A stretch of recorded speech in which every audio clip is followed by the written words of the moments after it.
الحمد لله رب العالمين والعاقبة للمتقين والصلاة والسلام على سيد الأنبياء وأشرف المرسلين وعلى آله وأصحابه أجمعين أما بعد فأعوذ بالله من الشيطان الرجيم بسم الله الرحمن الرحيم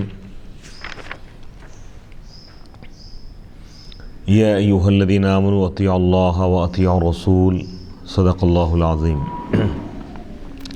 ناظرین کرام، باب العلم انواریہ ایجوکیشنل سوسائٹی و جامعہ انواریہ کے زیر اہتمام بخاری شریف کا سلسلہ وار درس جاری ہے۔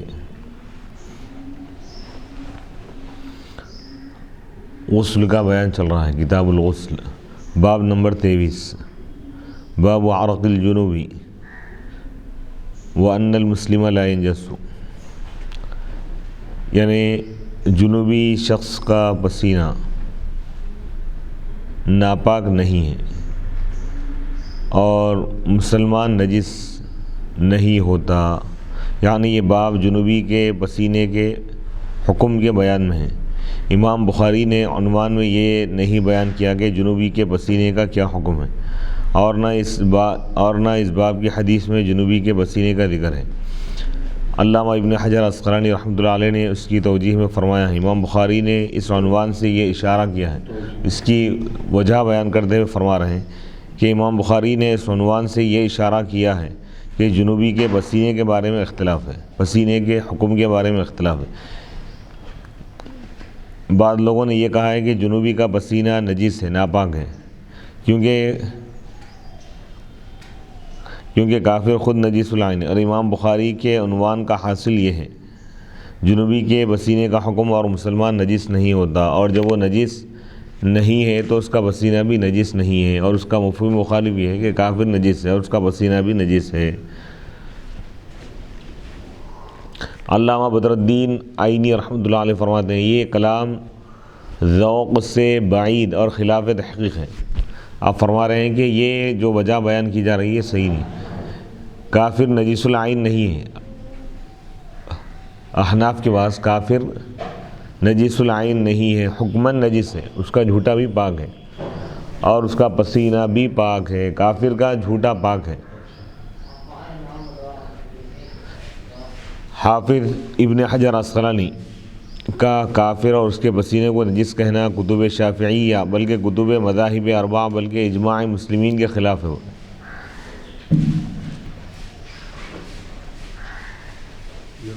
میں کہتا ہوں کہ حافظ عینی یعنی علامہ بدر الدین عینی کا یہ کہنا صحیح نہیں ہے کہ کافر نجس العین نہیں ہے، فقہاء شافعیہ کی کتابوں میں بھی اسی طرح لکھا ہوا ہے۔ حافظ ابن حجر عسقلانی نے اپنے مذہب کی کتابوں کی طرف مراجعت نہیں کی، یعنی بتا رہے ہیں کہ رجوع نہیں کیے۔ اسلام میں کافر ناپاک نہیں ہو رہے، یعنی کافر کا اگر جھوٹا ہے مسلمان پی سکتا، جائز ہے، ناپاک نہیں ہو، اور اسی طرح اس کا پسینہ بھی ناپاک نہیں ہو رہا، اور مسلمان کا جھوٹا تو شفا بھی ہے، پاک بھی ہے، شفا بھی ہے۔ علامہ یحییٰ بن شرف النووی رحمۃ اللہ علیہ فرماتے ہیں، شارح مسلم ہے، ہمارے اور جمہور سلف کے نزدیک کفار کے برتن اور ان کے کپڑے پاک ہیں۔ بعض علماء نے فقہاء حنبلیہ سے ان کے نجس ہونے کو نقل کیا ہے، یعنی بیان کیا ہے، یعنی کافروں کے ناپاک ہونے کو بیان کیا، نقل کیا ہے، یعنی بعض حنبلیوں سے بات منقول ہے، لیکن صحیح اور معتبر قول یہ ہے کہ کافر ناپاک نہیں ہے۔ اب اس کی ایک تفصیلی بحث یہ ہے کہ بھئی قرآن مجید میں اور احادیث مبارکہ میں اگر غور کریں تو معلوم ہوگا کہ کہیں بھی جیسے احادیث مبارکہ میں کہ اللہ کے رسول علیہ الصلوۃ والسلام کافروں کے وفد کو آپ مسجد میں ٹھہرا کرتے، قبیلہ ثقیف کے وفد کو آپ مسجد میں رکائے، وہ لوگ وفد یعنی وہ لوگوں کا ڈیلیگیشن کو آپ وہاں پہ رکائیں۔ تو احناف کے پاس اور جمہور مطلب تقریباً مذاہب اربعہ چند لوگوں کو چھوڑ کے کافر کا جھوٹا ناپاک نہیں ہے، پاک ہے۔ اب اس سے یہ بات معلوم ہو رہی ہے، امام بخاری رحمۃ اللہ علیہ عنوان یہ جو قائم کی ہے کہ جنوبی شخص کا پسینہ اور یہ کہ مسلمان ناپاک نہیں ہوتا، تو اس سے بات معلوم ہو رہی ہے کہ جنوبی کا پسینہ بھی پاک ہے۔ یعنی اگر کوئی شخص ناپاکی کی حالت میں جنوبی ہے اور اس کے جسم پر اگر پسینہ آ جائے، وہ پسینہ کسی کو لگ جائے، تو کیا وہ ناپاک ہوگا یا کپڑے ناپاک ہوں گے؟ نہیں ہوں گے۔ جیسے جنوبی شخص کا پسینہ کسی دستی کو لگ گیا تو کیا وہ دستی ناپاک ہو جائے گی؟ نہیں ہوں گی۔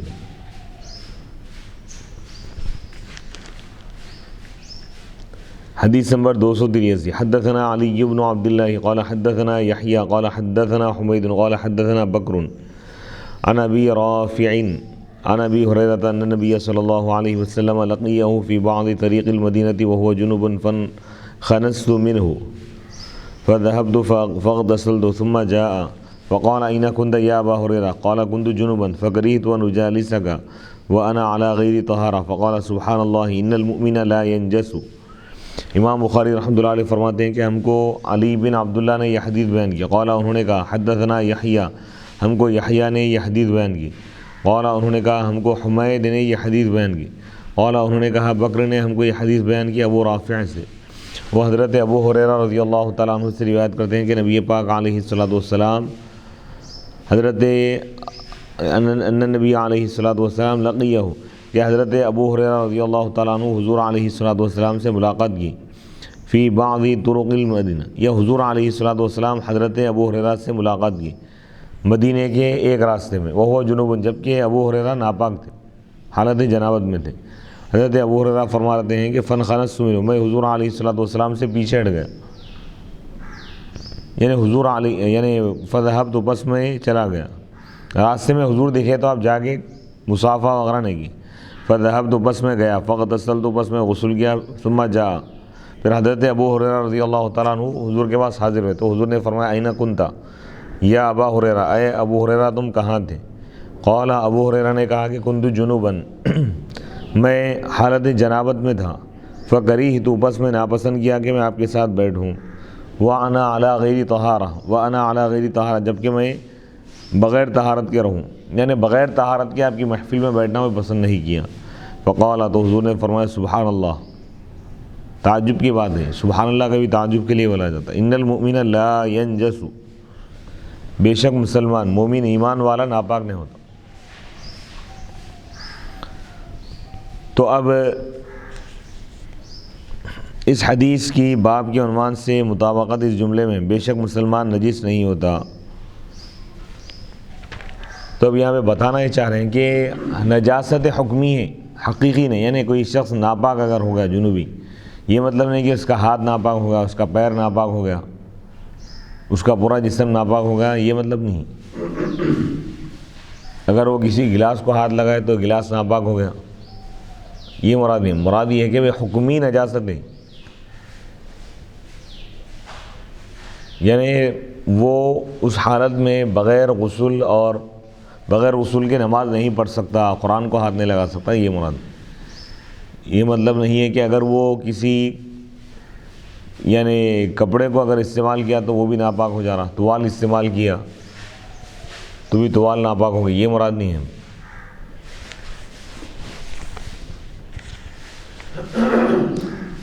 ابن بطال مالکی رحمۃ اللہ علیہ فرماتے ہیں،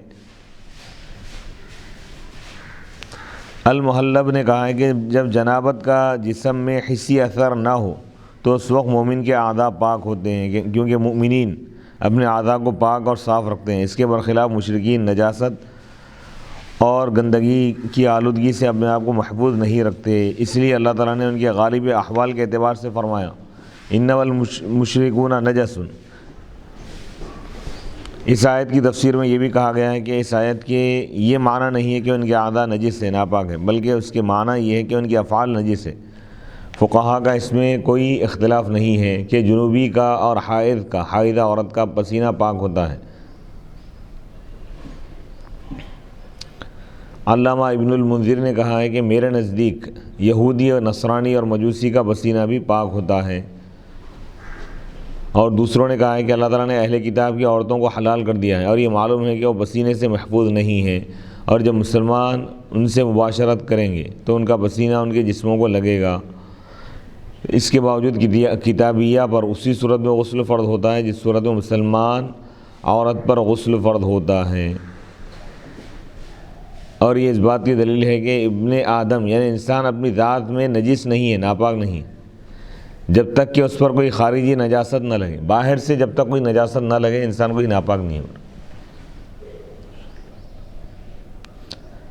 اہل فضل کا احترام یعنی جو لوگ عظمت والے ہیں ان کا احترام کرنا چاہیے۔ غسل جنابت کو مؤخر کرنے کا جواز، اور جب جنوبی کے جسم پر نجاست نہ ہو تو اس کے اعضاء کا طاہر ہونا، یعنی فوراً غسل فرض نہیں ہے آپ کے اوپر، تاخیر کر سکتے ہیں۔ ہاں، اور جب جنوبی کے جسم پر نجاست نہ ہو تو اس کے اعضاء کا طاہر ہونا، جسم پر کوئی نجاست لگی نہیں تو اس کے اعضاء پاکی ہوں گے۔ اس حدیث سے معلوم ہوا کہ اہل فضل کا احترام کرنا مستحب ہے، اور ان کی مجلس میں بیٹھنے والے کو پاکیزہ صفات کے ساتھ متصف ہونا چاہیے۔ علماء نے کہا ہے کہ طالب علم یعنی اچھے صفات کے ساتھ پاک صاف ہونا چاہیے، یعنی اللہ کے نیک بندوں کے ساتھ اگر بیٹھ رہے ہیں، ان کی محفلوں میں جا رہے ہیں، ناپاکی میں جا کے بیٹھ گئے، یہ مناسب نہیں ہے۔ مستحب یہ ہے کہ بھئی پاک صاف رہیں، باغسل ہو۔ علماء نے کہا ہے کہ طالب علم جب اپنے استاذ کے پاس بیٹھیں تو اس کو پاک اور صاف ہونا چاہیے، اس کے ناخن اور مونچھیں کٹی ہوئی ہو، اور اس کے بدن اور اس کے منہ اور بدن سے بدبو نہ آ رہی ہو۔ عالم کو چاہیے کہ جب وہ اپنی متبع کی کوئی بات خلاف شرع دیکھے یا سنے تو اس کی اصلاح کرے۔ غسل یعنی کیا بولنا چاہ رہے ہیں، عالم کو چاہیے کہ وہ کسی شخص سے اگر خلاف شریعت کوئی کام دیکھے، کوئی بات دیکھے تو اصلاح کرے۔ غسل جنابت کو مؤخر کرنا جائز ہے، مگر اتنی تاخیر نہ کرے کہ نماز کا وقت نکل جائے۔ کیا مطلب؟ یعنی نماز کا وقت ختم ہونے سے پہلے کر لینا ہے، اس کا مطلب یہ نہیں کہ دن رات ناپاک ہی ہے۔ غسل جنابت کو مؤخر کرنا جائز ہے، مگر اتنی تاخیر نہ کرے کہ نماز کا وقت نکل جائے، اور غسل سے پہلے وہ اپنے ضروری کام انجام دے سکتا ہے۔ جب جسم پر حسی نجاست نہ ہو تو اس سے کوئی ضرر نہیں ہے۔ حسی مطلب محسوس ہونے والی، کیونکہ مومن کے اعضاء طاہر ہیں اور وہ اپنی طہارت کی حفاظت کرتا ہے۔ اس حدیث سے یہ بھی معلوم ہوا کہ فقراء مسلمین کی دلجوئی اور دل داری کرنا چاہیے، یعنی ان کو خوش کرنا چاہیے، اور یعنی جو غریب مسلمان ہیں، نادار ہیں یا جو بھی مسکین ہیں، ان کی دل جوئی کرنا چاہیے، یعنی ان سے ملاقات کرنا چاہیے، ان کے ساتھ بیٹھنا چاہیے، ان کو اپنی محفلوں میں بلانا چاہیے،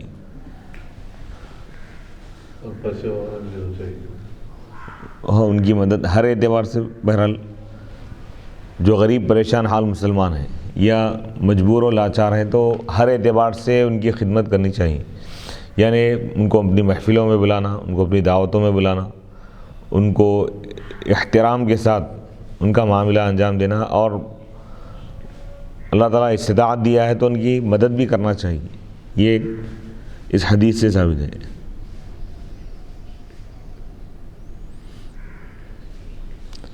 اس حدیث سے یہ بھی معلوم ہوا کہ فقراء مسلمین کی دلجوئی کرنا چاہیے۔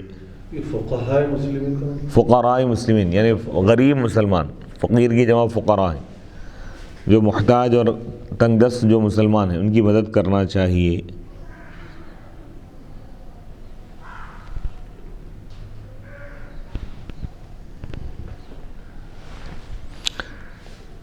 بعض اہل ظاہر نے کہا ہے، ظاہری لوگ حدیث کا جو ظاہری مفہوم لے لیتے ہیں یا آیتوں کا ظاہری مفہوم نے کہا ہے کہ کافر نجیس العین ہے، اور انما المشرکون نجس، سورہ توبہ آیت نمبر 28 سے استدلال کیا ہے، یعنی مشرکین ناپاک ہے، بلکہ قرآن کی آیت فلا یقربوا المسجد الحرام بعد عامہم ھذا، اس سال کے بعد وہ مسجد حرام کے قریب نہ آئیں۔ اس کا جواب یہ ہے کہ اس سے مراد یہ ہے کہ ان کا اعتقاد نجیس ہے، یعنی ان کی نظریات ناپاک ہے، ان کا جسم ناپاک ہے، یہ مراد نہیں۔ اور جمہور کا استدلال اس سے ہے کہ اللہ تعالیٰ نے اہلی کتاب کی عورتوں سے نکاح کو جائز قرار دیا، یعنی مسلمان مرد یہودی عورت یا عیسائی عورت سے شادی کر سکتا ہے، وہ حلال ہے۔ عیسائی عورت، یہودی عورت مسلمان مرد کے لیے حلال ہے، لیکن یہودی عیسائی مرد کے لیے مسلمان عورت حلال نہیں ہو، اور یہ معلوم ہے کہ مسلمان ان سے مباشرت کے وقت ان کے پسینے سے محفوظ نہیں ہوتا۔ اس سے معلوم ہوا کہ زندہ آدمی نجس نہیں ہوتا، اور اس میں مردوں اور عورتوں کے درمیان کوئی فرق نہیں ہو رہا۔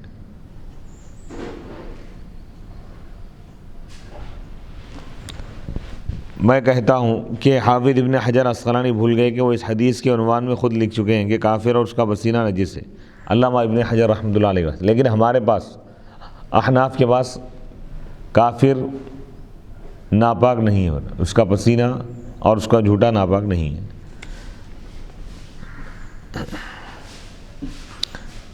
نیز علامہ ابن حجر عسقلانی نے فرمایا کہ امام ابن حبان نے اس حدیث کے باب کا یہ عنوان قائم کیا، اس شخص پر رد کرنا، اس شخص کا رد جس کا یہ زعم ہے، جس کا یہ گمان ہے کہ جب جنوبی کنویں میں گر جائے اور غسل کی نیت کرے تو کنویں کا پانی نجس ہو جائے گا۔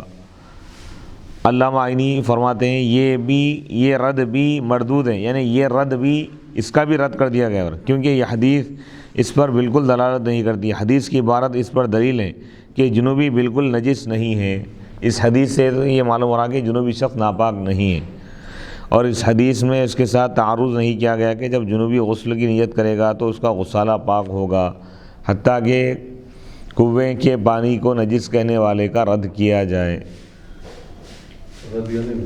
ہاں، یعنی جنوبی شخص ہمارے پاس کیا ہے، چاہے مسلمان ہو یا کافر ہو، ناپاک نہیں ہے ہمارے پاس۔ کافر کا جھوٹا ناپاک نہیں ہے ہمارے پاس، اس کا پسینہ ناپاک نہیں ہے۔ مسلمان کا جھوٹا بھی ناپاک نہیں ہے، مسلمان ناپاک نہیں ہے۔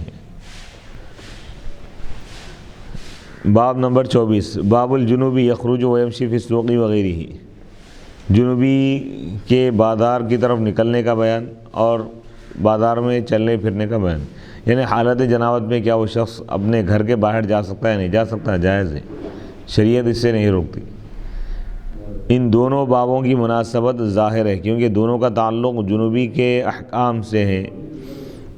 امام بخاری فرماتے ہیں وقال عطاء یحتجم الجنوب ویقلم اظفارہ ویحلق رأسہ وان لم یتوضأ، اور عطا نے کہا جنوبی پشنا لگائے گا اور اپنے ناخن تراشے گا اور اپنا سر مونڈے گا خواہ اس نے وضو نہ کیا ہو۔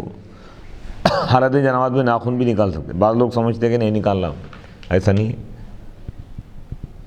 سوائے عبادت کے تمام امور انجام دے سکتے ہیں۔ نماز نہیں پڑھ سکتے حالت جنابت میں، قرآن کو ہاتھ نہیں لگا سکتے، اور قرآن نہیں پڑھ سکتے، مسجد میں داخل نہیں ہو سکتے، باقی کے تمام امور جائز ہے، جیسے کٹنگ کرانا ہے، ناخن نکالنا ہے، یہ جائز نہیں۔ بازار میں جانا پڑ رہا، اب اس سے امام بخاری رحمۃ اللہ علیہ بتا رہے ہیں کہ بھئی یعنی کٹنگ کرانے کے لیے تو باہر جانا پڑے گا نا، اس کو گھر کے باہر بازار میں جانا پڑے گا، تو حالت جنابت میں باہر پھر سکتا ہے یا نہیں پھر سکتا، جائز ہے۔ بعض لوگ اس سے کتراتے کہ بھئی گھر کے باہر نہیں جانا ہے، جا سکتے ضرورت، لیکن اس کو مزاج یا عادت نہیں بنانا، بہتر یہ ہے کہ جلد از جلد پاک ہو جائیں، غسل کر، کیونکہ رحمت کے فرشتے اس شخص سے دور ہو جاتے ہیں جو حالت جنابت میں ہوتا، یا جس گھر میں جنوبی ہوتا، ناپاک آدمی ہوتا یا ناپاک عورت ہوتی، یعنی جس کو غسل جنابت کی حاجت ہے لیکن نہیں کر رہے ہیں، تاخیر کر رہے ہیں، تو رحمت کے فرشتے نہیں آتے، فرشتے پاکی کو پسند کرتے ہیں، پاک مقامات پہ رہتے ہیں۔ امام عبدالرزاق جریج اس سے روایت کرتے ہیں، جریج نے کہا کہ میں نے عطا سے پوچھا آیا جنوبی پشنا لگا سکتا ہے اور اپنے ناخن تراش سکتا ہے اور اپنا سر مونڈ سکتا ہے اور اس نے وضو نہ کیا ہو؟ تو انہوں نے کہا ہاں، یعنی تمام معاملات جائز ہے حالت جنابت میں، سوائے نماز پڑھنے کے، نماز نہیں پڑھ سکتے حالت جنابت میں، قرآن نہیں پڑھ سکتے، قرآن کو ہاتھ نہیں لگا سکتے۔ حدیث نمبر 284، حدثنا عبد الاعلى بن حماد قال حدثنا يزيد بن زريع قال حدثنا سعيد عن قتادة ان انس بن مالك حدثهم ان نبي الله صلى الله عليه وسلم كان يطوف على نسائه في الليلة الواحدة وله يومئذ تسع نسوة، امام بخاری رحمۃ اللہ علیہ فرماتے ہیں کہ ہم کو عبدالعلیٰ بن حماد نے یہ حدیث بیان کی، قال انہوں نے کہا ہم کو یزید بن زریع نے یہ حدیث بیان کی، قال انہوں نے کہا ہم کو سعید نے یہ حدیث بیان کی۔ وہ قتادہ سے روایت کرتے ہیں، حضرت قتادہ سے روایت ہے کہ حضرت انس بن مالک رضی اللہ تعالی عنہ نے ان کو یہ حدیث بیان کی کہ اللہ کے نبی علیہ الصلوۃ والسلام ایک رات میں اپنے تمام ازواج کے بعد تشریف لے گئے، اور ان دنوں آپ علیہ الصلوۃ والسلام کے 9 ازواج مطہرات تھے۔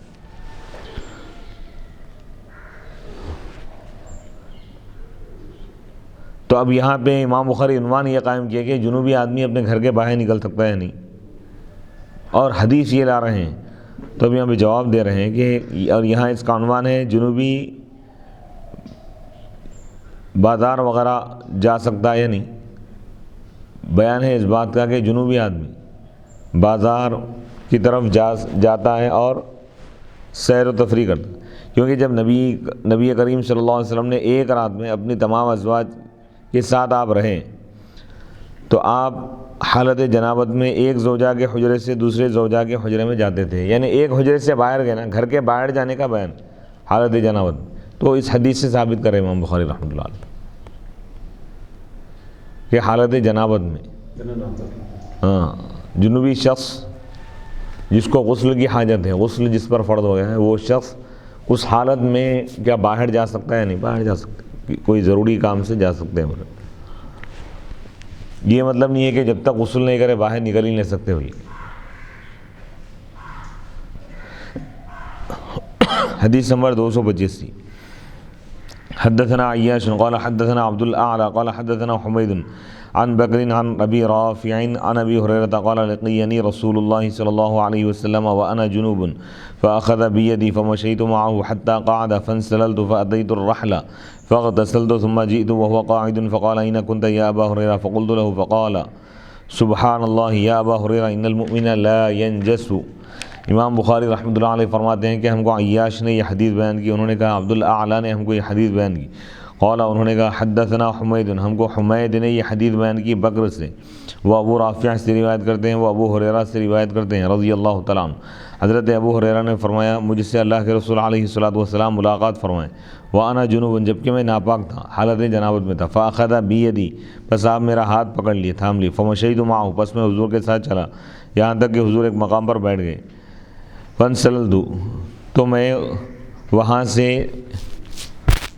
نکل گیا، وہاں سے، فاتیت الرحل، بس میں اپنے کجاوے کے اپنے گھر پہنچا، فاغتسلت، تو بس میں غسل کیا، ثم جئت، پھر میں واپس آیا، وہو قاعد، جبکہ اللہ کے رسول علیہ الصلوۃ والسلام اس مقام پر بیٹھے ہوئے تھے، فقال، تو اللہ کے رسول نے فرمایا این کنت یا ابا ہریرہ، اے ابو ہریرہ تم کہاں تھے؟ تو میں نے کہا یہ عذر بیان کی کہ میں حالت جنابت میں تھا، غسل کے لیے گیا، تو اللہ کے رسول فرمائے سبحان اللہ یا ابا ہریرہ، اے ابو ہریرہ بے شک مومن نجس نہیں ہوتا، ناپاک نہیں ہوتا، یعنی تعجب کے طور پہ آپ فرمائیں، یعنی تم جنابت کی وجہ سے اپنے آپ کو ناپاک سمجھ کے کیا تم غسل کرنے کے لیے گئے؟ تو حضور فرمائے کہ یہ مومن حالت جنابت میں بھی اس کے اعضاء، اس کا جسم پاک ہوتا ہے، حکماً ناپاک ہے وہ، یعنی مطلب یہ کہ نماز نہیں پڑھ سکتا ہوں لیکن کسی محفل میں بیٹھ سکتا، کسی سے ملاقات کر سکتا، کسی سے ہاتھ ملا سکتا۔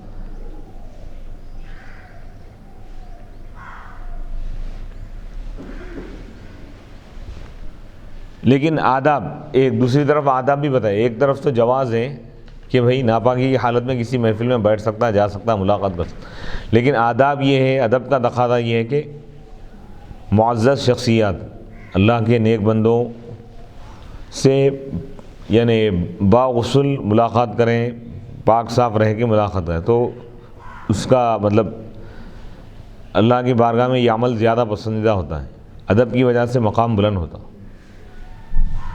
ایک تو شریعت کا حکم ہے اور دوسری طرف ادب کا تقاضا ہے، تو اس کا حل یہ ہے کہ بھئی جہاں تک ہو سکے آدمی جلد از جلد غسل کی کوشش کرے، جنوبی شخص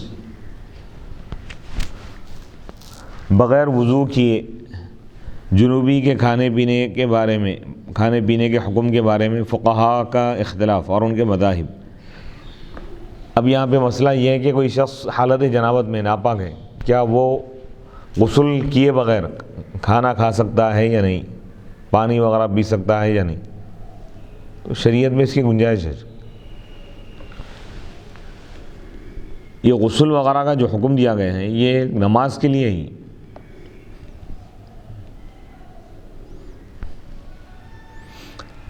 علامہ ابو الحسن علی بن خلف ابن بطال مالکی فرماتے ہیں امام بخاری نے یہ بتانے کا ارادہ کیا ہے یہ جنوبی نجس نہیں ہوتا اور وہ غسل کرنے سے پہلے اپنے تمام کاموں میں تصرف کر سکتا ہے، تمام معاملات کو انجام دے سکتا ہے۔ اور اس سے ان بعض متقدمین کا رد ہو جاتا ہے جو جنوبی پر وضو کو واجب کرتے ہیں۔ حضرت سعد بن ابی وقاص رضی اللہ تعالیٰ عنہ سے روایت ہے کہ جب وہ جنوبی ہوتے تو اپنے کسی کام کے لیے نہیں نکلتے تھے حتیٰ کہ وہ نماز کا وضو کر لیتے۔ حضرت عبداللہ بن عباس رضی اللہ تعالیٰ عنہما سے بھی اس کے مثل مروی ہے۔ عطا اور حسن کا بھی یہی قول ہے، اور ان میں سے بعض نے یہ کہا ہے کہ وہ اس وقت تک کوئی چیز کھائے نہ پیے حتیٰ کہ نماز کا وضو کر لے۔ یہ قول حضرت علی، حضرت عبداللہ بن عمر، حضرت عبداللہ بن عمر، حضرت عبداللہ بن عمر رضی اللہ تعالیٰ عنہم اور عطا سے مروی ہے۔ جس موقف پر لوگوں کا عمل ہے یہ وہ ہے جو ابو الضحیٰ سے مروی ہے۔ ان سے سوال کیا گیا آیا جنوبی کھا سکتا ہے؟ انہوں نے کہا ہاں، اور بازار میں چل سکتا ہے، اور یہ ذکر نہیں کیا کہ وہ اس سے پہلے وضو کرے، اور یہ امام مالک کا قول ہے۔ اور اکثر فقہا کا یہ نظریہ ہے کہ جب وہ اپنے کاموں کے لیے نکلنا چاہے تو اس پر وضو کرنا واجب نہیں ہے۔ اور حضرت انس کی حدیث میں یہ نہیں ہے کہ جب آپ علیہ الصلوۃ والسلام اپنے تمام ازواج کے پاس گئے تھے تو آپ وضو کرتے تھے، اور نہ حضرت ابو ہریرہ کی حدیث میں یہ ہے کہ مومن اس وقت نجس نہیں ہوتا جب وہ جنابت کے بعد وضو کرے۔ اور جن فقہا نے یہ کہا ہے کہ جب جنوبی کھانے کا ارادہ کریں تو اس پر وضو کرنا واجب نہیں ہے، وہ امام مالک ہیں۔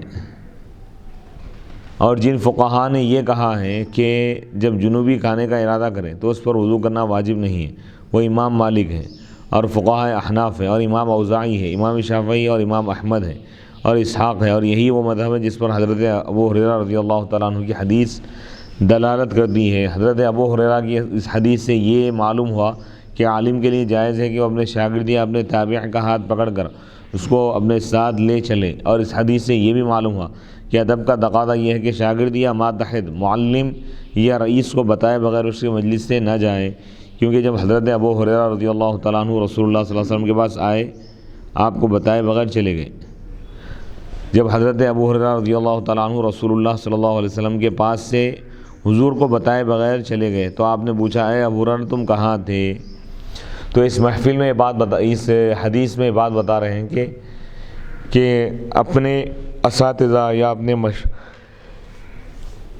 شیوخ یا بزرگان دین یا اللہ کے نیک بندوں کے محفلوں میں اگر جائیں تو ان سے اجازت لیے بغیر رخصت نہیں ہونا چاہیے۔ جیسے حضرت ابو ہریرہ حضور کو بتائے بغیر وہاں سے محفل سے چلے گئے، غسل کر کے پھر آئے تو حضور پوچھے کہ اے ابو ہریرہ تم کہاں تھے؟ تو معلوم یہ ہوا کہ اللہ والوں کی محفل میں اگر جائیں تو محفل سے ان سے پوچھے بغیر، ان سے اجازت لیے بغیر نہیں جانا چاہیے، نہیں اٹھنا چاہیے۔ تو اب یہ اگر کوئی ایمرجنسی کام آ گیا اگر تو یہ الگ بات ہے، آداب بتا رہے ہیں۔ اچھا آداب میں بہتر یہ ہے، ادب کا تقاضا یہ ہے کہ بڑوں کا احترام کریں، ان کی محفلوں سے اگر اٹھنے کا ارادہ کریں تو ان سے اجازت لے کر اٹھیں۔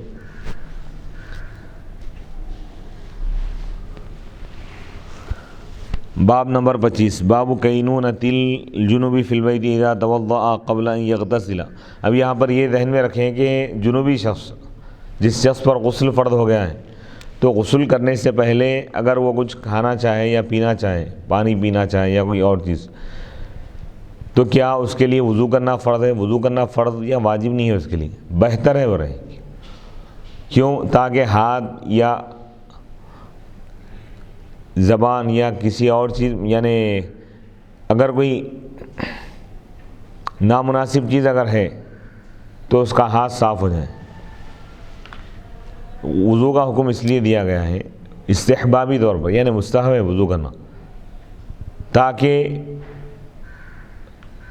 یعنی اس کا ہاتھ پاک صاف ہو جائے۔ احتیاطی طور پہ حکم ہے، فرض یا واجب نہیں ہے۔ کیونکہ نماز کے لیے ایسی عبادت جس کے لیے وضو یا غسل فرض ہے، اس وقت وضو یا غسل فرض ہوں گا۔ وہ کام آپ نہیں کر رہے ہیں تو آپ کے لیے وضو یا غسل فرض نہیں ہوں گا۔ جیسے کھانا کھانے کے لیے غسل کرنا یا وضو بنانا فرض نہیں ہے، نماز کے لیے وضو بنانا فرض ہے، نماز کے لیے غسل کرنا فرض ہے، طواف کے لیے، قرآن پڑھنے کے لیے۔ باب کینونۃ الجنوب فی البیت اذا توضأ قبل ان یغتسل، کہ جب جنوبی غسل سے پہلے وضو کر لے تو اس کا گھر میں رہنا۔ یہ بیان ہے اس حکم کا کہ جنوبی اپنے گھر میں رہ سکتا ہے جب وہ وضو کر لے غسل کرنے سے پہلے۔ اس باب میں یہ بات بتائی گئی ہے کہ جب جنوبی غسل سے پہلے وضو کر لے تو اس کا گھر میں رہنا جائز ہے۔ باب سابق کے ساتھ اس کی مناسب، یعنی غسل کرنے میں تاخیر ہے تو کیا وہ بغیر غسل کے اپنے گھر میں رہ سکتا ہے؟ رہ سکتا ہے، جائز ہے۔ اس کے لیے بہتر یہ ہے کہ جب تک وہ باوضو رہے۔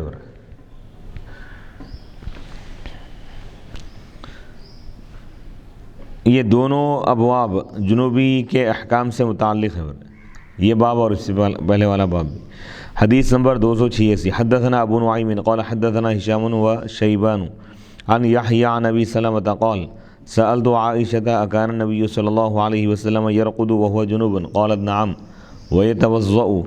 امام بخاری رحمۃ اللہ علیہ فرماتے ہیں کہ ہم کو ابو نعیم نے یہ حدیث بیان کی، قال انہوں نے کہا حدثنا ہشام، ہم کو ہشام نے یہ حدیث بیان کی، اور شیبان نے یہ حدیث بیان کی یحییٰ سے، وہ ابو سلمہ سے روایت کرتے ہیں۔ ابو سلمہ نے کہا میں نے حضرت عائشہ رضی اللہ تعالیٰ عنہ سے پوچھا اکان النبی صلی اللہ علیہ وسلم، کیا اللہ کے رسول علیہ الصلوۃ والسلام حالت جنابت میں آرام فرماتے تھے؟ تو آپ نے فرمایا ہاں، ويتوضأ، لیکن آپ وضو فرما لیتے تھے۔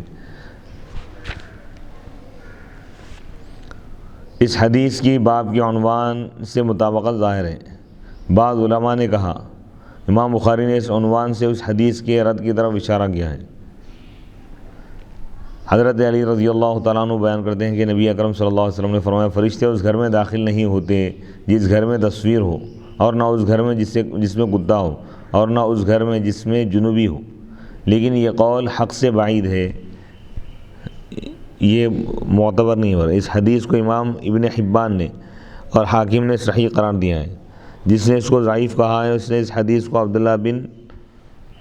حضرت عبداللہ کی وجہ سے ضعیف کہا ہے کہ یہ مجہول راوی ہے، لیکن العجلی نے اس کو ثقہ قرار دیا ہے۔ اس حدیث میں جنوبی سے مراد وہ شخص ہے جو غسل کرنے میں سستی کرتا ہے اور غسل میں تاخیر کرنے کو اپنی عادت بنا لیتا ہے، اور کتے سے مراد وہ کتا ہے جس کو رکھنے کی اجازت نہیں ہے، اور تصویر سے مراد جاندار کی تصویر جس کو اہانت کے ساتھ نہ رکھا گیا ہو۔ اور یہ بھی ہو سکتا ہے کہ اس حدیث میں جنوبی سے مراد وہ شخص ہو جس نے نہ غسل کیا ہو نہ وضو کیا ہو، پھر اس حدیث میں اور باب مذکور میں کوئی منافات نہیں ہے۔ اس حدیث سے یہ معلوم ہوا کہ جب جنوبی سونے کا ارادہ کرے تو وضو کر لے۔ رہا یہ کہ یہ وضو واجب ہے یا مستحب ہے، اس کی انشاءاللہ ہم تفصیلی بحث بیان کریں گے۔ یہ مستحب ہے، واجب نہیں ہے یہ وضو۔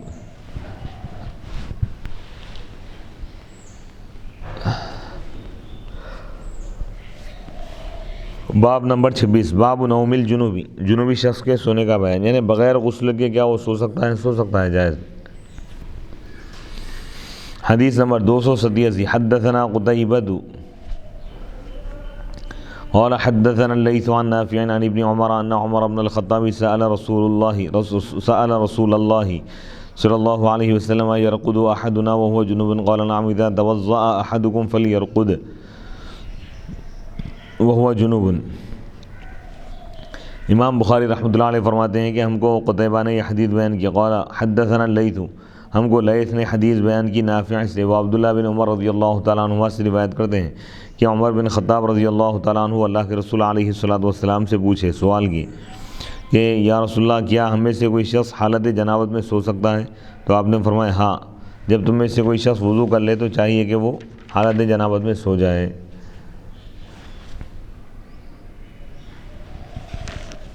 اب یہاں پہ یہ مسئلہ بتا رہے ہیں کہ جنوبی شخص کے سونے اور کھانے پینے سے پہلے غسل کرنے کے بارے میں کیا حکم ہے اور اس میں علماء اور ائمہ فقہا کا کیا اختلاف ہے۔ علامہ ابو الحسن علی بن خلف ابن بطال مالکی رحمۃ اللہ علیہ فرماتے ہیں کہ جنوبی کے سونے کے بارے میں علماء کا اختلاف ہے۔ ایک جماعت نے نبی کریم صلی اللہ علیہ وسلم کی ظاہر حدیث کی بنا پر یہ کہا ہے کہ وہ وضو کر کے سوئے۔ حضرت علی، حضرت عائشہ، حضرت ابو سعید خدری رضی اللہ تعالیٰ عنہم اور تابعین میں سے النخعی، طاؤس، حسن بصری، امام مالک، امام ابو حنیفہ، امام شافعی اور امام احمد کا یہی مذہب ہے۔ اہل ظاہر غیر مقلدین کا شاذ قول یہ ہے کہ یہ وضو کرنا واجب ہے۔ شاذ یعنی نادر۔ اہل ظاہر غیر مقلدین کیا بولتے ہیں؟ وضو کرنا واجب بولتے ہیں۔ احناف بولتے ہیں واجب نہیں ہے، مستحب ہے، لیکن یہ قول متروک ہے، اس کو چھوڑ دیا گیا، اس پر عمل نہیں ہے، کسی نے اس کی موافقت نہیں کی۔ سعید ابن مسیب نے یہ کہا ہے کہ اگر وہ چاہے تو وضو کرنے سے پہلے سو جائے۔ امام ابو یوسف کا یہی مذہب ہے، کیونکہ وضو اس کو جنابت سے طہارت کی طرف نہیں نکالتا، یعنی وضو کرنے کی وجہ سے اس کی ناپاکی ختم نہیں ہوگی، اور غسل کرنا فرض ہے اس کے اوپر۔ اور ان کی دلیل یہ حدیث ہے، ابو اسحاق روایت کرتے ہیں اسود بن یزید سے، اسود بن یزید حضرت عائشہ رضی اللہ تعالیٰ عنہ سے روایت کرتے ہیں۔ حضرت عائشہ رضی اللہ تعالیٰ عنہ فرماتی ہیں کہ رسول اللہ صلی اللہ علیہ وسلم کہ جب آپ حضور علیہ الصلوۃ والسلام جب حالت جنابت میں ہوتے پھر آپ سو جاتے اور پانی کو ہاتھ نہ لگاتے، حتیٰ کہ بعد میں اٹھ کر غسل کرتے تھے۔ مطلب یہ بیان جواز ہے، وضو کرنا ضروری نہیں ہے۔ امام ابو جعفر احمد بن محمد طحاوی حنفی رحمۃ اللہ علیہ اس حدیث کے متعلق فرماتے ہیں یہ حدیث غلط ہے، کیونکہ ابو اسحاق نے ایک طویل حدیث کو مختصر کیا ہے اور اختصار میں خطا کی ہے۔ ان کو چاہیے کہ سونے سے پہلے اس طرح وضو کرے، اختصار میں خطا کی مختصر کر کے بیان کرنے میں ان سے غلطی ہوگی، کچھ الفاظ چھوٹ گئے۔ اس کو چاہیے کہ سونے سے پہلے اس طرح وضو کرے جس طرح نماز کا وضو کرتے ہیں۔ اصل حدیث اس طرح ہے۔ ابو اسحاق بیان کرتے ہیں کہ میں اسود بن یزید کے پاس گیا اور میں نے کہا مجھے وہ حدیث سنائیں جو حضرت عائشہ ام المؤمنین رضی اللہ تعالیٰ عنہا نے رسول اللہ صلی اللہ علیہ وسلم کی نماز کے متعلق بیان کی ہے۔ انہوں نے کہا حضرت عائشہ رضی اللہ تعالیٰ عنہا نے بیان کیا کہ رسول اللہ صلی اللہ علیہ وسلم رات کے اول حصے میں، ابتدائی حصے میں آپ سوتے تھے، آرام فرماتے تھے، اور آخری حصے میں بیدار ہوتے تھے۔ پھر اگر آپ کو حاجت ہوتی تو اپنی حاجت پوری کرتے، پھر پانی کو ہاتھ لگانے سے پہلے سو جاتے، پھر اذان کے وقت اٹھتے اور اپنے اوپر پانی بہاتے، اور اگر آپ جنوبی ہوتے تو اس طرح وضو کرتے جس طرح نماز کا وضو کرتے ہیں۔ اس حدیث میں اسود بن یزید نے یہ بیان کیا کہ اگر آپ جنوبی ہوتے اور سونے کا ارادہ کرتے تو نماز کا وضو کرتے، اور یہ جو حضرت عائشہ نے فرمایا ہے کہ پھر اگر آپ کو حاجت ہوتی تو اپنی حاجت کو پورا کرتے اور پانی کو چھونے سے پہلے سو جاتے۔ اس میں یہ احتمال ہے کہ آپ غسل کرنے سے پہلے سو جاتے، اس کا یہ مطلب نہیں ہے کہ آپ وضو کرنے سے پہلے سو جاتے۔ اس کی تائید اس حدیث سے ہوتی ہے۔ اسود بن یزید حضرت عائشہ سے روایت کرتے ہیں رضی اللہ تعالیٰ عنہ کہ رسول اللہ صلی اللہ علیہ وسلم جب سونا یا کچھ کھانا چاہتے اور آپ جنوبی ہوتے تو آپ وضو فرماتے۔ یہ شرح معانی الاثار میں موجود ہے حدیث۔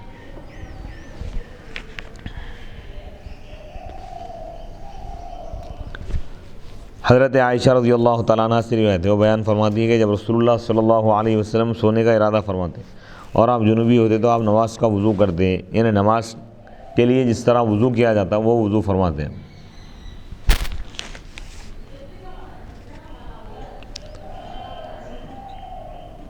یہ اسود کے غیر کی حضرت عائشہ سے روایت ہے کہ آپ جنوبی ہوتے اور سونے کا ارادہ کرتے تو نماز کا وضو فرماتے۔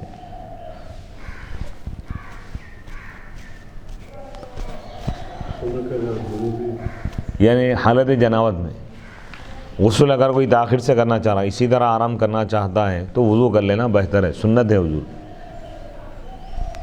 حضرت عبداللہ بن عمر رضی اللہ تعالیٰ عنہ بیان کرتے ہیں کہ حضرت عمر رضی اللہ تعالیٰ عنہ نے پوچھا آیا ہم میں سے کوئی شخص حالت جنابت میں سو جائے، یعنی سو سکتا ہے؟ آپ نے فرمایا ہاں، اور وہ وضو کریں۔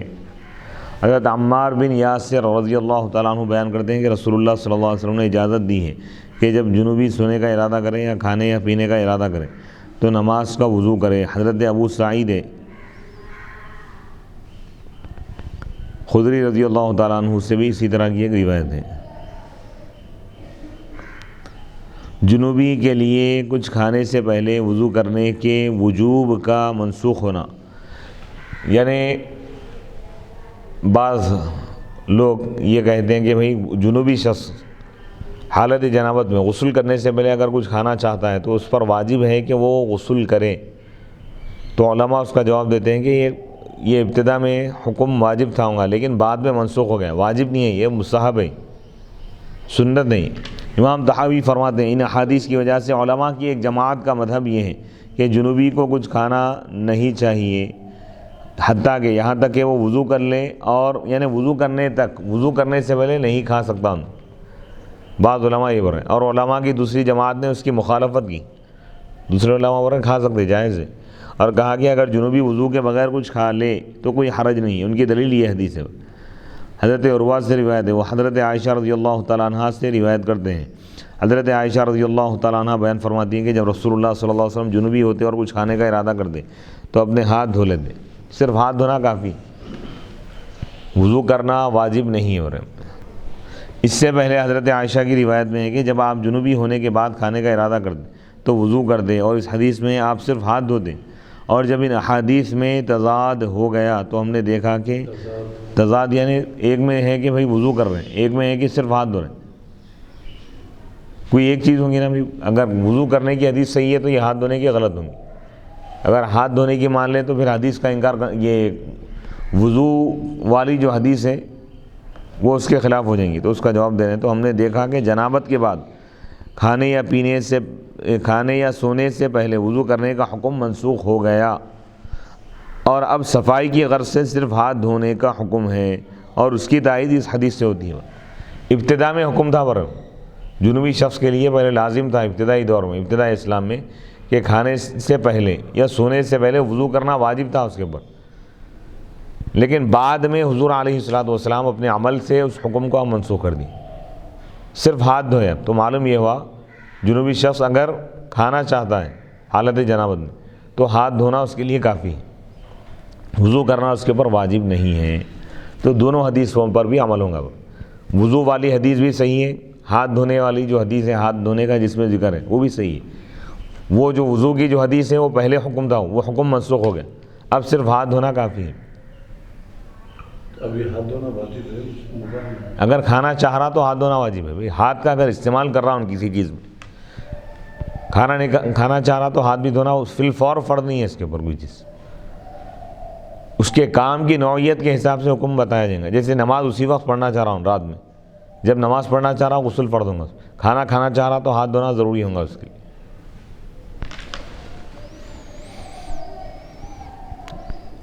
حضرت عبداللہ بن عباس رضی اللہ تعالیٰ عنہ بیان کرتے ہیں کہ رسول اللہ صلی اللہ علیہ وسلم بیت الخلاء سے نکلے تو آپ سے کہا گیا کہ آپ وضو نہیں کریں گے؟ آپ نے فرمایا میں نماز پڑھنے کا ارادہ کر رہا ہوں کہ وضو کروں. کیا نماز پڑھنا ہے کیا؟ فرمایا وضو. نماز پڑھنا اگر ہے تو وضو واجب ہوگا. اس حدیث سے معلوم ہوا کہ رسول اللہ صلی اللہ علیہ وسلم صرف نماز کے لیے وضو کرتے تھے، اور سونے سے پہلے جنوبی کے وضو کرنے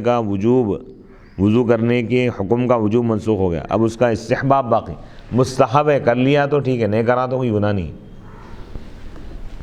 اسی طرح آپ نے یہ حکم دیا ہے حضرت ابو سعید، یعنی یہ جو حکم بیان کیا گیا ہے یہ مستحب ہے کہ حالت جنابت میں غسل میں اگر تاخیر ہے تو سونے سے پہلے وضو کر لینا، یہ مستحب حکم ہے. اسی طرح حضرت ابو ہریرہ رضی اللہ تعالیٰ عنہ، حضرت ابو سعید خدری رضی اللہ تعالیٰ عنہ بیان کرتے ہیں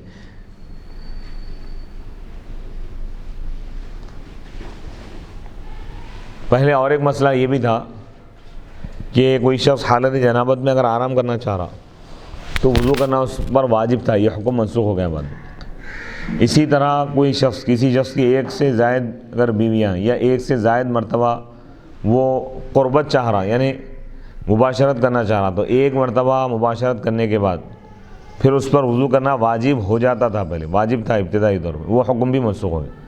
ایک مرتبہ مباشرت کرنے کے بعد دوسری مرتبہ اگر فوراً کرنا چاہتا ہے مباشرت تو اب وضو کرنا اس پر واجب نہیں ہے، پہلے واجب تھا. یہ حکم بھی منسوخ ہو گیا ہے.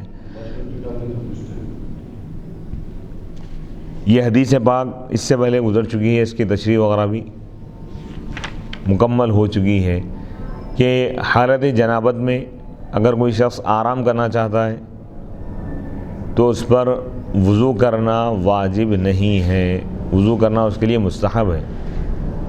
اسی طرح کھانا کھانا چاہتا ہے یا پانی پینا چاہتا ہے تو اس پر غسل یعنی اس پر وضو واجب نہیں ہے، مستحب ہے، ہاتھ دھو لینا کافی ہے اس کے لیے۔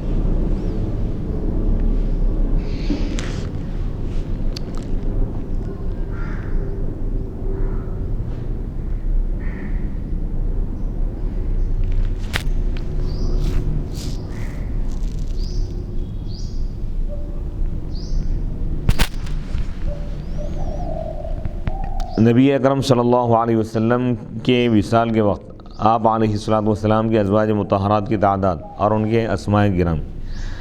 علامہ بدر الدین آئینی رحمۃ اللہ علیہ اس حدیث کی شرح میں فرماتے ہیں کہ نبی اکرم صلی اللہ علیہ وسلم نے ایک غسل کے ساتھ تمام ازواج مطہرات رضی اللہ تعالیٰ عنہن اجمعین کے پاس آپ تشریف لے گئے۔ اس میں کوئی اختلاف نہیں ہے کہ جب نبی اکرم صلی اللہ علیہ وسلم وصال فرما گئے اس وقت آپ کے ازواج مطہرات 9 تھے، ازواج مطہرات کی تعداد 9 تھی، اور وہ یہ ہیں، ان کے اسماء گرامی ہیں۔ ازواج مطہرات رضی اللہ تعالیٰ عنہن اجمعین کے اسماء گرامی، ان کے نام اکثر مسلمان اس سے واقف نہیں ہے، واقف ہونا چاہیے۔ حضرت عائشہ بنت ابی بکر الصدیق رضی اللہ تعالیٰ عنہ، حضرت حفصہ بنت عمر بن خطاب رضی اللہ تعالیٰ عنہ، حضرت ام حبیبہ رملہ بنت ابی سفیان، حضرت زینب بنت جحش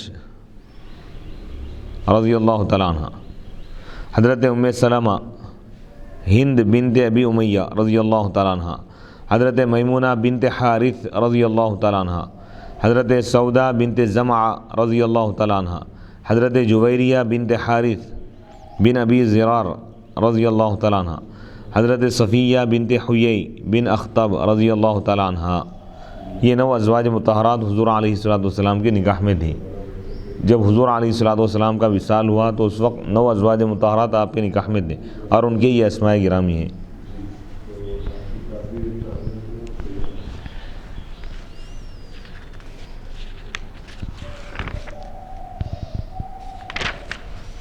یعنی حاضرین اور یہ یعنی سامعین اہل ایمان مسلمانوں کے علم میں اضافے کے لیے یہاں پر ہم کچھ تفصیلات پیش کر رہے ہیں۔ نبی اکرم صلی اللہ علیہ وسلم کے ازواج مطہرات رضی اللہ تعالیٰ عنہ اجمعین کے مختصر سے ان کے متعلق معلومات۔ نبی اکرم صلی اللہ علیہ وسلم کی کل ازواج کی تعداد اور ان کی ترتیب اور ان کی تعداد اور ان ازواج مطہرات کی تعداد جو آپ علیہ السلام سے پہلے وصال فرما گئیں۔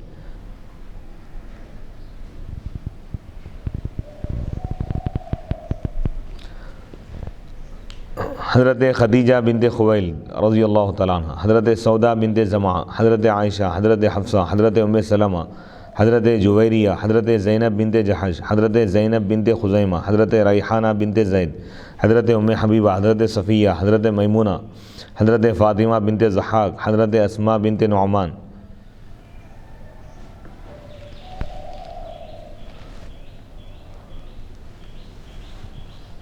حضرت یعنی وہ ازواج مطہرات جن سے نبی پاک علیہ السلام نے نکاح فرمایا، ان کی تعداد 11 ہے۔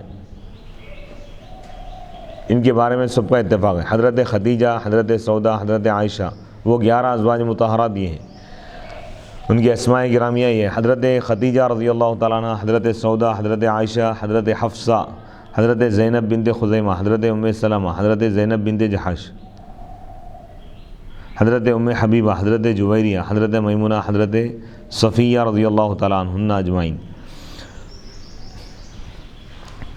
وہ ازواج مطہرات جو حضور علیہ السلام کے حیات میں، حضور کی زندگی میں جو وفات پا گئیں، ان کی اسماء گرامی یہ ہیں۔ حضرت خدیجہ اور حضرت زینب بنت خزیمہ رضی اللہ تعالیٰ عنہما، اور باقی 9 ازواج رضی اللہ تعالیٰ عنہن اجمعین آپ کے بعد وفات پائیں۔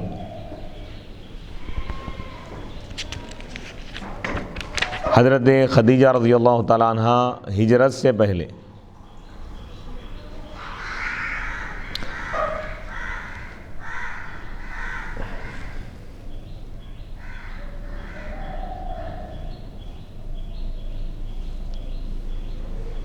اب یہاں پر پہلے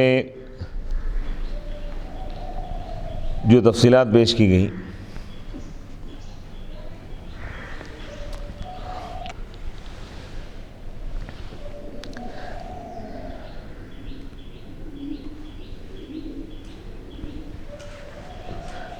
بعض خواتین ایسی بھی گزری ہے کہ جن کو حضور علیہ الصلوۃ والسلام پیغام دیے یا وہ لوگ حضور کو پیغام دیے لیکن حضور ان سے نکاح نہیں فرمائے. لیکن جن پاکیزہ خواتین سے آپ نے نکاح فرمایا ان کی تعداد 11 بیان کی گئی. سب کے پاس اس کا اتفاق ہے. اس بات پر سب علماء اور مورخین کا اتفاق ہے کہ نبی پاک علیہ الصلوۃ والسلام 11 ازواج مطہرات سے آپ نے نکاح فرمایا. حضرت خدیجہ رضی اللہ تعالیٰ عنہ ہجرت سے 5 سال پہلے وفات پائی. اب تاریخ وفات ہم ذکر کر رہے ہیں. حضرت خدیجہ رضی اللہ تعالیٰ عنہ ہجرت سے 5 سال پہلے مکے میں آپ وفات پائے. ایک قول ہجرت سے 4 سال پہلے کا ہے اور ایک 3 سال پہلے کا ہے اور وہی صحیح قول ہے. اس وقت ان کی عمر شریف 65 سال تھی حضرت خدیجہ رضی اللہ تعالیٰ عنہ کی. اور وہ آپ کے ساتھ یعنی حضور پاک علیہ الصلوۃ والسلام کے ساتھ حضرت خدیجہ رضی اللہ تعالیٰ عنہ 25 سال رہیں. اور الحجون مقام میں ان کی مزار پاک ہے حضرت خدیجہ رضی اللہ تعالیٰ عنہ کی. دوسرے زوجہ مطہرہ نبی پاک علیہ الصلوۃ والسلام کے حضرت سودا بنت زمعہ رضی اللہ تعالیٰ عنہ. ان کا وصال مدینہ طیبہ میں مدینہ میں شوال 54 ہجری میں وفات پائی ہیں. حضرت عائشہ رضی اللہ تعالیٰ عنہ مدینہ میں سن 57 ہجری میں وفات پائی. ایک قول 58 ہجری کا ہے. یہ 19 رمضان کی تاریخ تھی. تاریخ 19 رمضان آپ نے حکم دیا تھا کہ آپ کو رات میں آپ کی تدفین کی جائے. آپ کو البقیع میں آپ کی تدفین عمل میں لائی گئی. حضرت ابو ہریرہ رضی اللہ تعالیٰ عنہ نے نماز جنازہ پڑھائی. اس وقت حضرت معاویہ رضی اللہ تعالیٰ عنہ کے دور خلافت میں دور حکومت میں مروان مدینہ کا گورنر تھا. علامہ ابن اثیر نے وفات کی تاریخ وصال کی تاریخ 17 رمضان لکھی اور آپ کی عمر شریف اس وقت 65 سال تھی. حضرت حفصہ رضی اللہ تعالیٰ عنہ شعبان سن 45 ہجری میں وفات پائی اور اس وقت آپ کی عمر شریف 60 سال تھی. حضرت زینب بنت خزیمہ رضی اللہ تعالیٰ عنہ ربیع الثانی سن 4 ہجری میں وفات پائی اور البقیع میں آپ کا مزار پاک ہے. حضرت ام سلمہ رضی اللہ تعالیٰ عنہ 59 ہجری میں وفات پائی اور جنت البقیع میں آپ کا مزار پاک ہے. حضرت ابو ہریرہ رضی اللہ تعالیٰ عنہ نے نماز جنازہ پڑھائی. اس وقت آپ کی عمر 84 سال تھی. حضرت زینب بنت جحش رضی اللہ تعالیٰ عنہ مدینہ میں سن 20 ہجری میں وفات پائیں. اس وقت آپ کی عمر شریف 53 سال تھی. حضرت عمر نے نماز جنازہ پڑھائی. حضرت ام حبیبہ رضی اللہ تعالیٰ عنہ مدینہ منورہ میں سن 44 ہجری میں وفات پائی. حضرت جویریہ رضی اللہ تعالیٰ عنہ ربیع الاول سن 56 ہجری میں وفات پائی. اس وقت آپ کی عمر شریف 65 سال تھی. حضرت میمونہ رضی اللہ تعالیٰ عنہ مکے سے 10 میل پر مقام شریف میں سن 56 ہجری میں وفات پائی. اس وقت آپ کی عمر شریف 65 سال تھی. حضرت صفیہ رضی اللہ تعالیٰ عنہ مدینہ منورہ میں سن 50 ہجری میں وفات پائی. ایک قول 52 ہجری کا بھی ہے.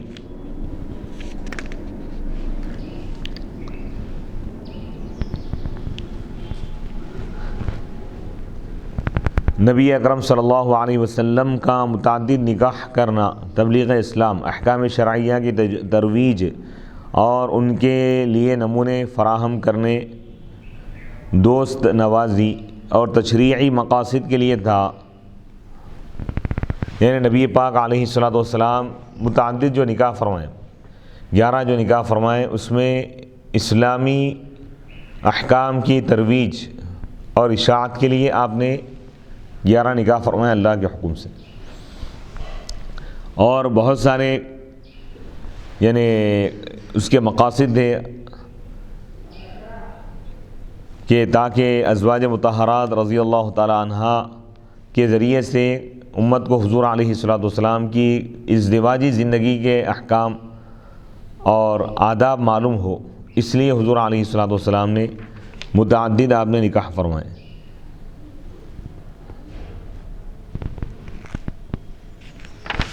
اور امت کو عدل و انصاف کی تعلیم دینے کے لیے آپ نے کہ خواتین یعنی ازواج کے ساتھ، بیویوں کے ساتھ کس طرح زندگی گزارنی چاہیے، یہ نمونہ پیش کرنے کے لیے، یہ یعنی اسوہ پیش کرنے کے لیے، یہ آداب اور احکام بتانے کے لیے حضور علیہ الصلوۃ والسلام نے متعدد نکاح فرمائے۔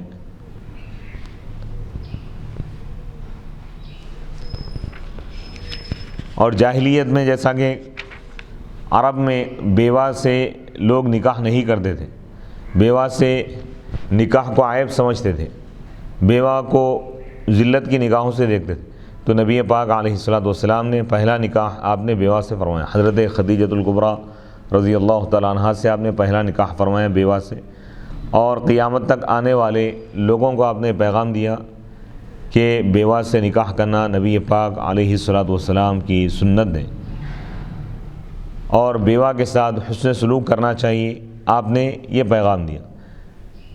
اسی طرح آپ نے تمام ازواج مطہرات رضی اللہ تعالیٰ عنہ کے ساتھ حسن سلوک کر کے، حسن اخلاق کا مظاہرہ کر کے آپ نے امت کو یہ پیغام دیا کہ آدمی صرف نماز پڑھنے سے یا روزہ رکھنے سے یا زکوٰۃ دینے سے یا حج کرنے سے نیک نہیں بنتا، اگرچہ کہ یہ بھی ایک نیکی ہے، ضروری ہے، لیکن نیکی کا معیار یہ ہے، آدمی کے شریف اور با اخلاق اور اچھے ہونے کا معیار یہ ہے کہ وہ اپنے ازواج کے ساتھ، گھر والوں کے ساتھ اچھا رہے، حسن سلوک کرے، نرمی سے پیش آئے۔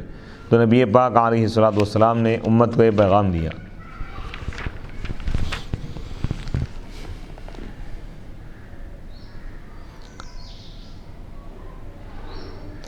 سیدنا محمد الرسول اللہ صلی اللہ علیہ وسلم نے جو متعدد نکاح کیے، اس کے متعلق منکرین اسلام کہتے ہیں کہ آپ نے یعنی اسلام کے مخالفین، اسلام کے دشمن یہ کہتے ہیں کہ آپ نے غلبہ شہوت کی وجہ سے یہ نکاح کیے تھے، حالانکہ یہ حقائق کے خلاف ہیں۔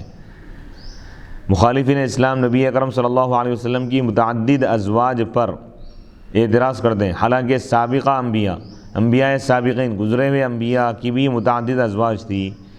حضرت سلیمان علیہ السلام کے متعلق بائبل میں لکھا ہے، انجیل میں، سلیمان علیہ السلام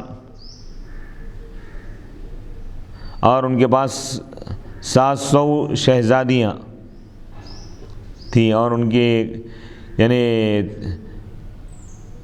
تقریباً سینکڑوں کی تعداد میں حضرت سلیمان علیہ السلام کی بیویاں تھیں۔